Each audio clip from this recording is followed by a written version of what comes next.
दिवाली के आसपास दिल्ली का AQI लेवल 400 के पास पहुंच गया था, जिसको लेकर के सरकार ने IIT कानपुर से कृत्रिम बारिश करवाने के लिए कहा। वहीं हाल ही में अब तक 3 बार क्लाउड सीडिंग यानी कि कृत्रिम बारिश के प्रयास किए गए, जिनमें से हालिया 2 प्रयासों के बाद भी बारिश की एक बूंद तक नहीं गिरी। इसको लेकर अब तरह तरह की बातें हो रही हैं। वहीं इस नाकामी के बाद विशेषज्ञों ने दिल्ली सरकार को सलाह दी है कि वह हर साल ठंडी की शुरुआत में होने वाले प्रदूषण से राहत पाने के लिए समाधानों पर निर्भर रहने के बजाय पर्यावरण प्रदूषण के लिए जिम्मेदार कारकों को कम करने पर फोकस करने की जरूरत करे।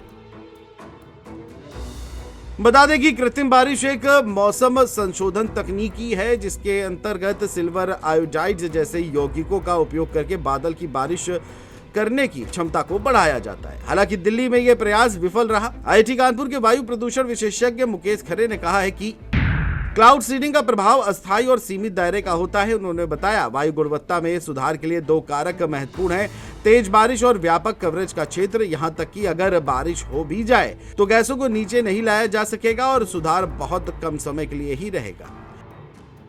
वहीं दूसरी ओर IIT कानपुर की ओर से दिल्ली में कराई गई क्लाउड सीडिंग में बारिश न होने पर उठ रहे सवालों पर प्रोफेसर मणिंद्र अग्रवाल ने भी अपनी बात रखी है। उन्होंने कहा कि नमी कम होने के चलते बारिश नहीं हो रही है, लेकिन क्लाउड सीडिंग के बाद PM 2.5 से लेकर PM 10 के पार्टिकल्स में कमी आई है। हाँ, अनफॉर्चुनेटली आज क्योंकि बादलों में मॉइस्चर कंटेंट काफ़ी कम था, लगभग 15%, तो उसकी वजह से बारिश नहीं हो पाई। लेकिन फिर भी हमने बहुत अच्छी इंफॉर्मेशन कलेक्ट करी है। दिल्ली के 15 अलग अलग जगहों पे हमने मेजरमेंट इक्विपमेंट लगाए हुए थे, और जो सीडिंग के बाद इनके माध्यम से हमें पता चला कि PM 2.5 और PM 10 जो कि मुख्य पार्टिकल्स हैं जिनकी वजह से पोल्यूशन होता है, इनकी मात्रा में 6 से 10% के बीच में कमी आई। तो इससे ये हमें पता चला कि कम मॉइस्चर होने के बाद भी अगर हम जिस मात्रा में हमने सीडिंग करी उस मात्रा में करते हैं तो थोड़ा असर ज़मीन पे भी उसका आता है। ये एक बहुत अच्छी इन्फॉर्मेशन है, और इसी प्रकार की इन्फॉर्मेशन हम और भविष्य में भी इकट्ठा करना चाहेंगे, जिससे कि आगे के सीडिंग एक्सपेरिमेंट को हम अच्छे से फाइन ट्यून कर पाएँ। देखिए, एक तो एक्सपेंडिचर अधिक होने का कारण यह है कि कानपुर से फ्लाइट गई दिल्ली, तो उसमें फ्यूल कॉस्ट अधिक हो गई। अगर हम रेगुलरली इस सीडिंग को करते हैं तो दिल्ली के आसपास ही किसी एयरपोर्ट से करेंगे, जिससे कि फ्लाइट कॉस्ट कम हो जाएगी। और उसके अलावा यदि हम आज के सीडिंग का अगर देखें तो करीब 300 स्क्वायर किलोमीटर में हमने सीडिंग करी, और कॉस्ट इसकी लगभग 60 लाख रुपए के आसपास होगी।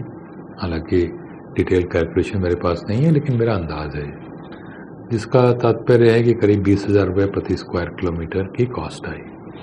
और यदि हम 1,000 स्क्वायर किलोमीटर में करेंगे तो ये 2 करोड़ रुपए प्रति 1,000 किलोमीटर हो जाता है।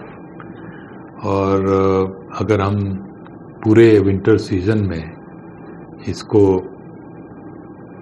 12 बार करते हैं, जो कि लगभग 4 महीने में 10 दिन में 1 बार क्लाउड कवर का एवरेज आता है, तो ये करीब 25 करोड़ के आसपास, तो 25-30 करोड़ रुपए पूरे सीजन की कॉस्ट मेरा अंदाज है जो कि आएगी। और अगर पूरे दिल्ली का पोल्यूशन का बजट देखें तो ये उसका बहुत छोटा हिस्सा है, तो मुझे नहीं लगता कि कॉस्ट इसमें कोई बड़ा इशू है।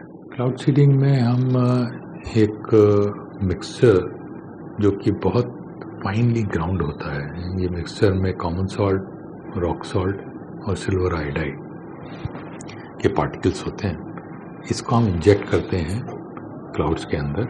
तो हर एक जो इसका छोटा सा पार्टिकल होता है, इसके चारों तरफ वाटर कंडेंस करने लगता है, और जब अधिक मात्रा में वाटर कंडेंसेशन हो जाता है तो ये बूंद भर के नीचे गिर जाता है।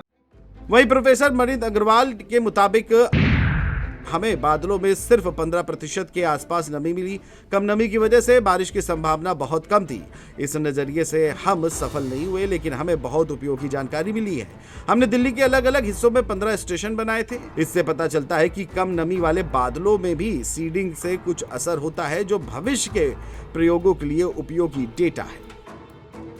बहरहाल विशेषज्ञों की माने तो कृत्रिम बारिश पूरी तरह नमी पर निर्भर रहती है। हालांकि वैज्ञानिकों के हिसाब से कम नमी में भी प्रदूषण की सफाई का यह अच्छा तरीका है। Desk report, JMT news.